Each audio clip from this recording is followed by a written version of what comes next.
You will hear a telephone conversation between an employee of an airline company and a customer. You have 30 seconds to look at questions 1 to 6.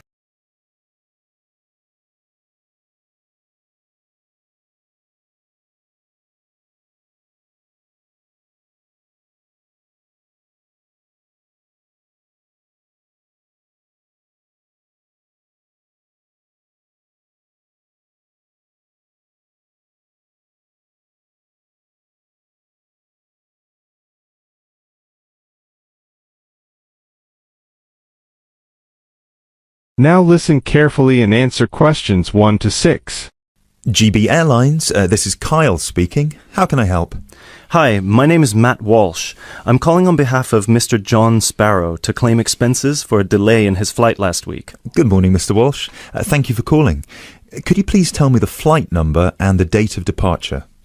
The date of departure was the 24th of January, 2016. I'm afraid I don't have the flight number in front of me at the moment. Okay, that's all right. One moment.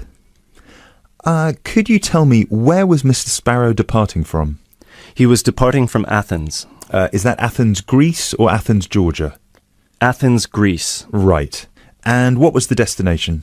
It was Heathrow, London. Right. We've got 2 flights from Athens to London, Heathrow, on the 24th of January 2016. Was it the 3:25 p.m. flight or the 9:45 p.m.? It was the later one, 9:45. Okay, so the flight number is GB1011. Right, okay. Okay, yes. I can see that Mr. Sparrow's flight was cancelled and he was booked on the next flight on the 25th of January at 3:25 p.m. Is that correct? Yes, that is correct. According to our system, one of my colleagues spoke with Mr. Sparrow on the phone on the 24th to inform him of the cancellation and offered to book a hotel for him for the night, but Mr. Sparrow preferred to book one himself. Yes, because he didn't want to stay near the airport, as the next flight was in the afternoon. Yes, of course. Could you tell me which hotel he stayed at? Yes, he stayed at the Hypnos Hotel. Oh, could you spell that for me? Of course. That's Hypnos.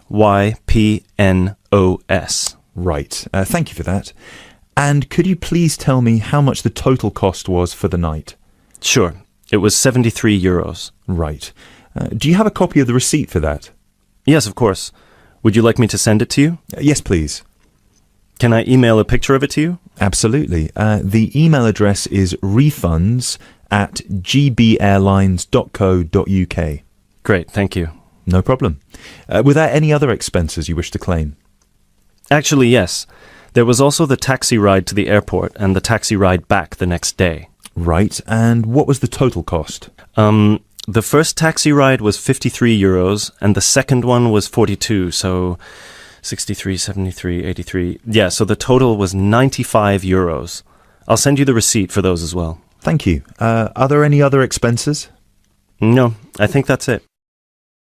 You now have 30 seconds to look at questions 7 to 10.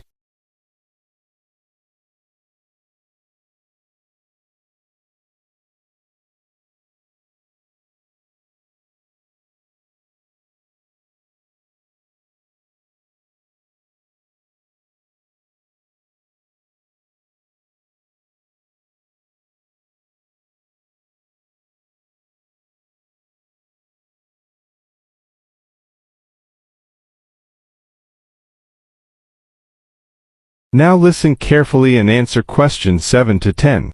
Excellent. So if you could please send us the receipts for the hotel and the taxi rides, and after we receive them, it should take about 48 hours for the funds to reach Mr. Sparrow's account. Perfect. Thank you so much. My pleasure. Is there anything else I can help you with? Actually, yes. There's one more thing. Mr. Sparrow complained about the meal during the flight. He said that it was a bit bland. Right. So he asked me if it was possible to switch to a different meal option for his upcoming flight to Kiev next week. Right, of course. Just give me a minute, please.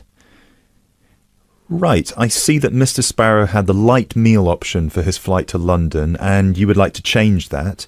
What would you like to change it to? What are the other options? We've got 12 different meal options. Would you like me to list all of them for you? Well, Mr. Sparrow has told me that he would prefer something without meat. How many of these do not contain meat? We've got 3 meal options without meat. We've got the vegetarian option, the vegan option, and the Asian vegetarian. What's the difference?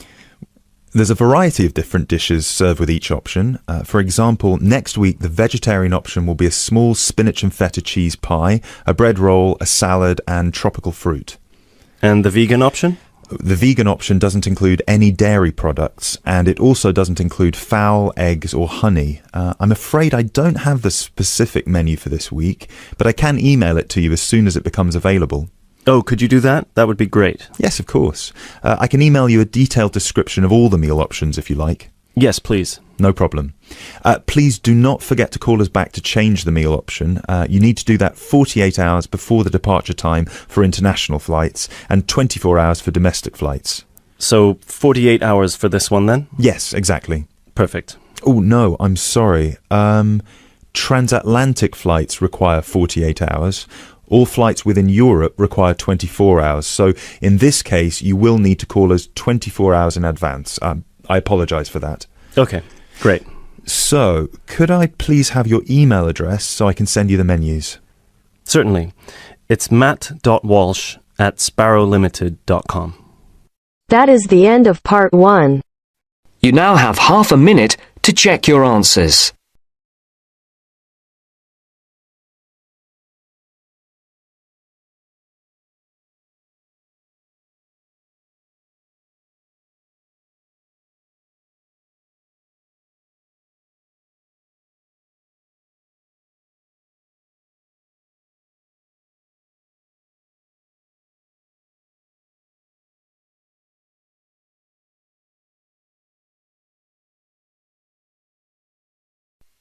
Now turns to part 2.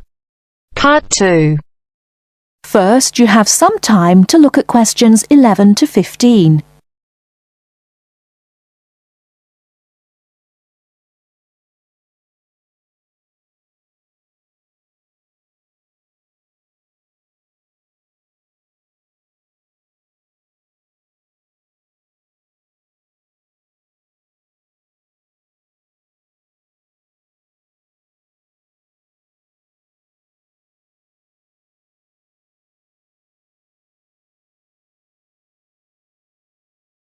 Now, listen carefully and answer questions 11 to 15.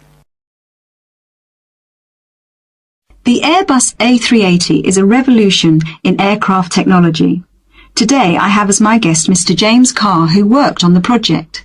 Mr. Carr, when did you start working on the Airbus A380? I started working on the A380 project at the beginning of 2003, about a year after the first real construction began, although work on the plane began in 2000. Can you tell us something about the plane? It is the biggest passenger jet in the world, with a capacity of 550 to 600 seats. It is over 24 meters high and has a wingspan of around 80 meters. It has 20 wheels and weighs 421 tons without passengers, and has a range of 14,800 kilometers. What exactly did your job involve? Were you working on the fuselage? No, I was working on the wing assembly at Broughton in North Wales. The fuselage and tail fins were made in Germany and Spain, and the final assembly took place in Toulouse, France.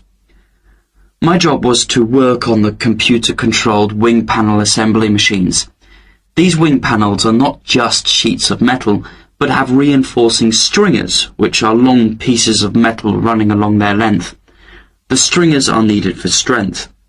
For the A380, Airbus invested heavily in automated machinery to fit these.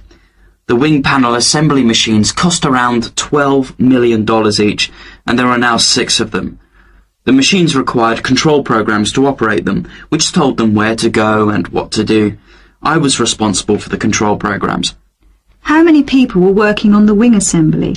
It involved around 1,000 people, but this was a small percentage of the total, and they weren't all working at Broughton. Before the wing assembly took place, the wing had to be designed. This required massive amounts of research. The wing must be strong enough, but the weight must be kept to a minimum for safe takeoff and landing. The takeoff speeds for large aircraft can exceed 330 kilometers per hour. What was the factory at West Broughton like? Very big. The part I worked in was as high as a 6 or 7-story building. On some days, there were clouds inside the main building. There were other buildings, offices and departments inside the main buildings. Workers used bicycles, trucks and vans to get around inside. The building is the size of 6.5 football pitches. How did you test the wing? The wings went through several tests to confirm design and stress predictions. For the new aircraft, we tested one set of wings to destruction to find the strength. In other words, we completely destroyed the wing. We used another set of wings for fatigue testing.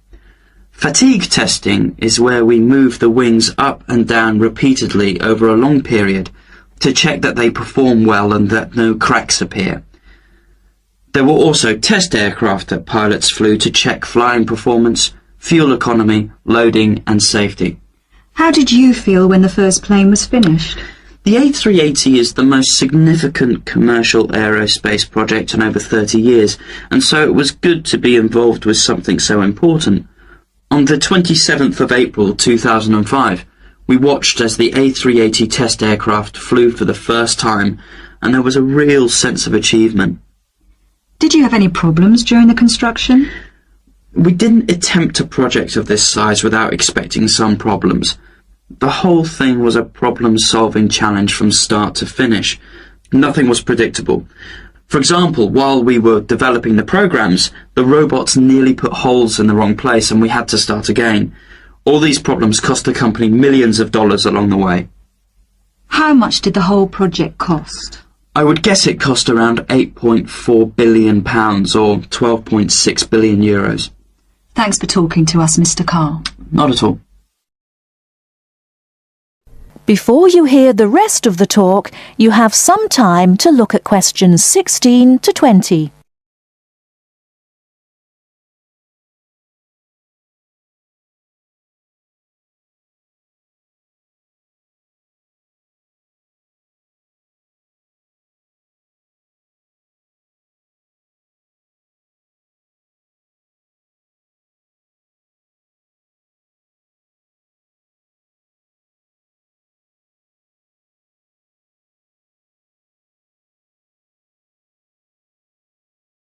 Now listen and answer questions 16 to 20. Welcome to Eurostar International Customer Relations. For English, please press 1. Thanks. Your call will now be placed in a queue and answered as soon as an agent becomes available.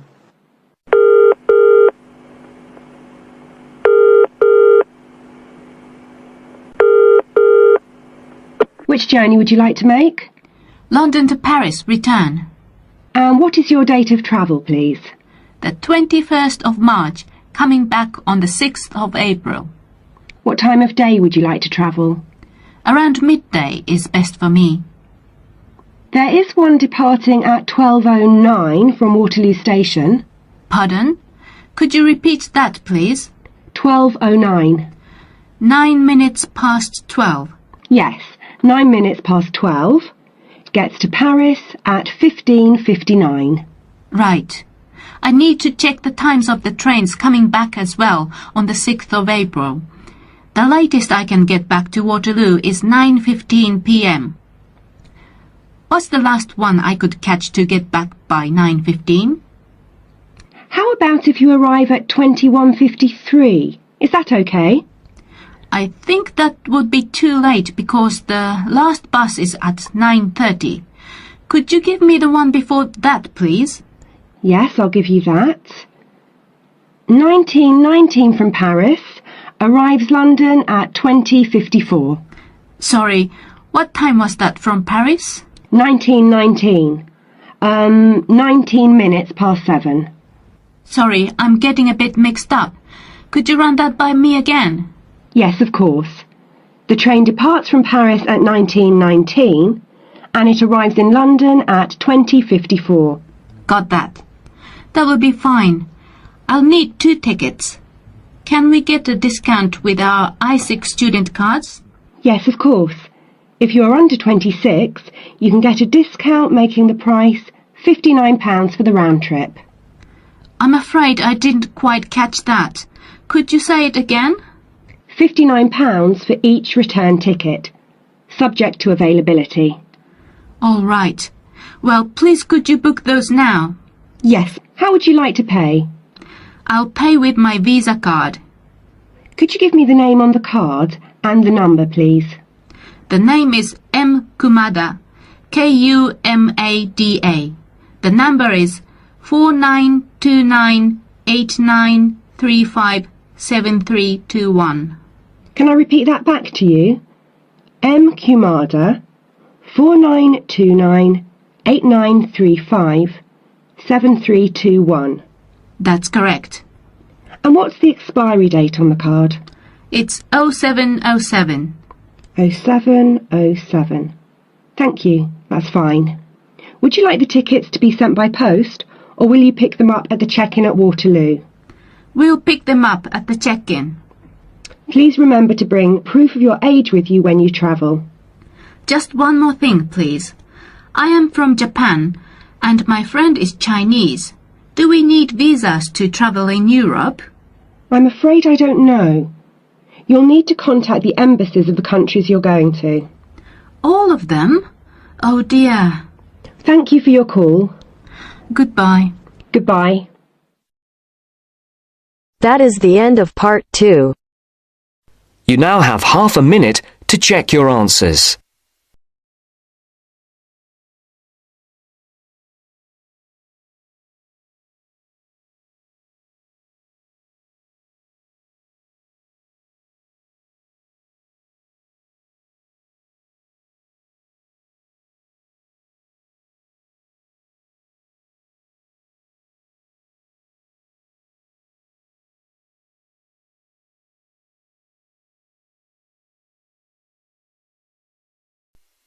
Now turns to part 3. Part 3. You will hear a conversation between two students who will discuss a project they're working on together. You have 30 seconds to look at questions 21 to 27.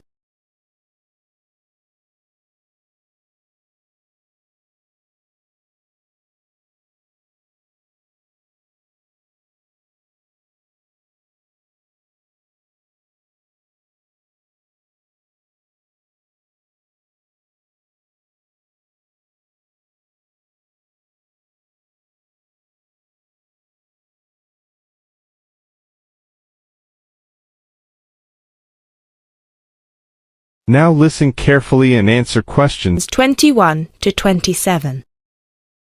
Hey Jess, glad you could make it. We've got a lot to discuss. Hi Matt. Yes, sorry I'm a bit late. I did bring all my notes with me. Yes, me too. Where shall we start? Well, I think it would be a good idea to clarify our objectives just one more time. Yes, good idea. Okay, here we are. We need to record, photograph, and identify the plant species in 10 1-square-meter plots. Does it say anything about where these plots should be and how they should be laid out? Ah, here it is. It says that all the plots need to be no more than 10 meters apart. And how do we choose them? Ah, this is the fun part. I remember this. Here we are. Make a 1-meter square frame using bamboo sticks available from the department stores. Yes, we've already done that. I know, I'm just reading the whole section. Okay.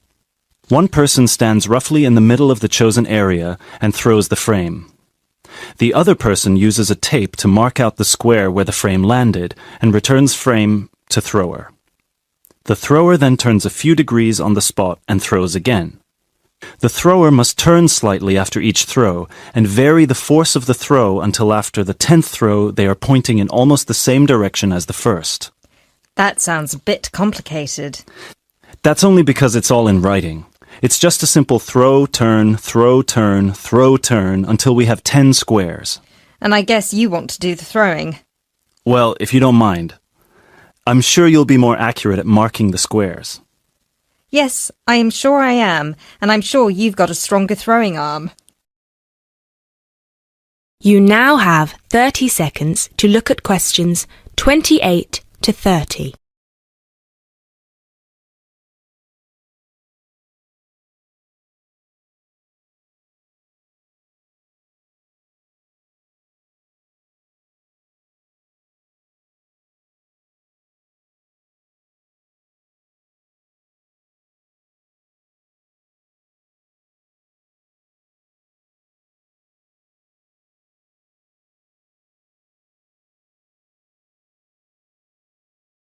Now listen carefully and answer questions 28 to 30. Okay, good. We've got that sorted. Now we need to decide where to go. Yes, I've been thinking about that and I've brought the map. Ah, well done. I forgot mine. Now, I've identified 3 possible locations, but they've all got some disadvantages. Okay, fire away. Well, the area around this lowland marsh could be interesting. There'll be a lot of interesting water plants here. Looks good, but what's the problem? Mainly that it's already a designated nature reserve, and I think there's already been a lot of research done here. Ah, I see. Well, I'd rather do something that's new and can be useful. I agree. That's why I identified this area further west. See, here, behind the beach. Oh yes, I see. That area there, where it's flat, but quite high. Exactly. If you look a bit further inland, you'll see that there are hills which will protect that area from strong north winds. I see. Excellent. But what's the problem? Just that it may not be very interesting. We know that the geology there is not conducive to a wide variety of plants. I agree. So what's your last idea? Well, I think this one is a bit of a winner, although I did want to show you the other 2. Look up here, on the north coast. Where? See this bay? Well, I know that there's been quite a lot of studies done here, but a bit further to the east, behind this headland. No one has ever looked at that. Well, I certainly couldn't see any studies. That is interesting. And the plant life could be a bit different because of the shelter from the wind the headland provides. Exactly. Brilliant, Jessica. That's a great idea. We'll go there. Thanks. Now all we have to decide is when is a good time. Well... That is the end of part 3. You now have half a minute to check your answers.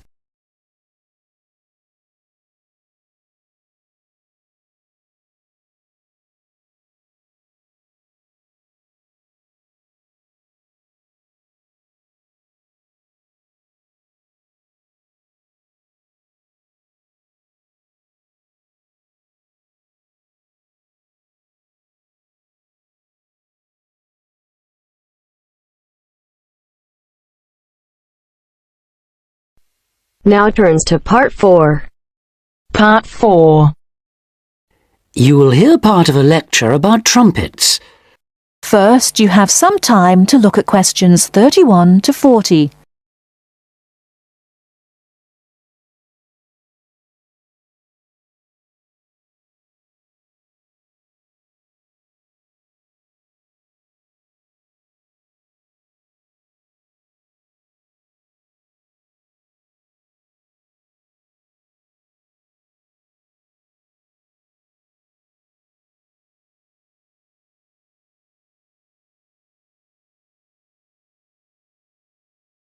Now listen carefully and answer questions 31 to 40.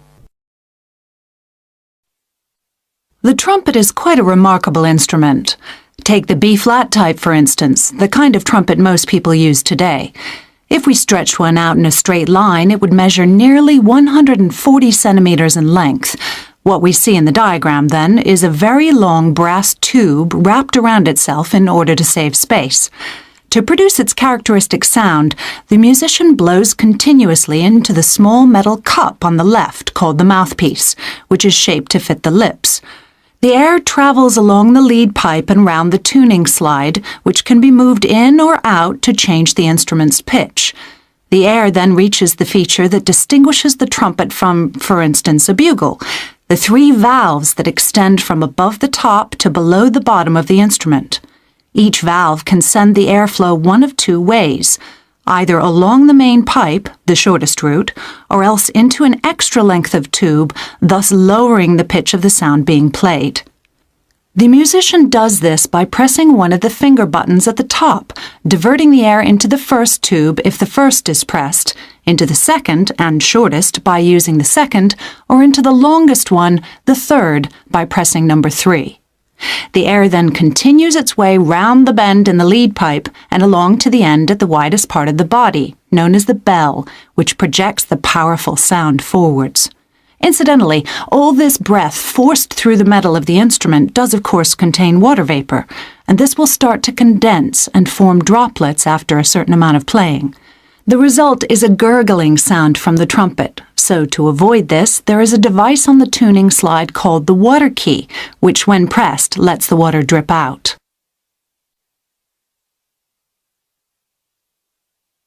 The trumpet in one form or another has been around for a long time. The earliest type we have actual proof of was a short, straight instrument used with marching soldiers by the ancient Egyptians' 18th dynasty, which makes it 3,500 years old, although other cultures in China and Peru certainly had something similar very early on. This use of the trumpet in military contexts, as well as at ceremonial occasions, was to continue through the times of the ancient Greeks and Romans, but it wasn't until the 17th century that it became a genuinely popular instrument, at least in the West.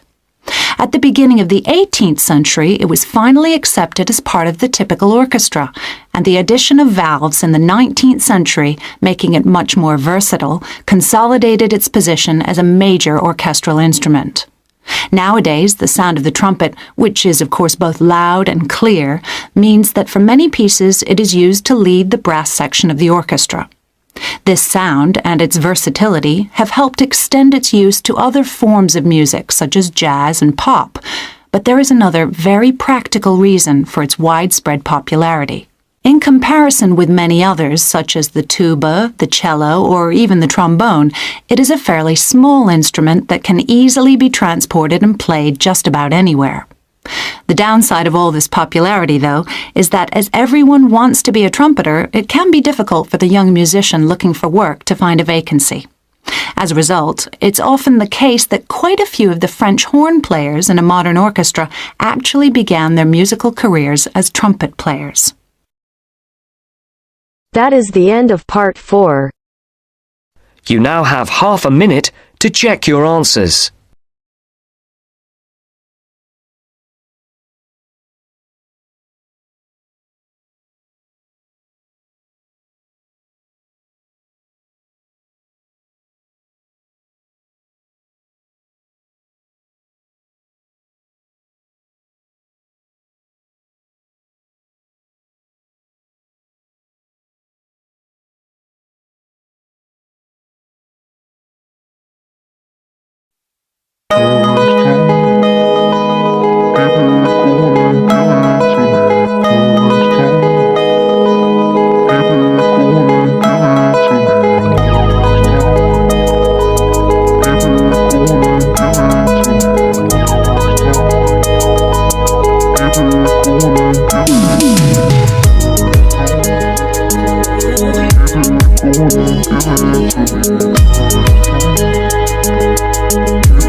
Give it to me.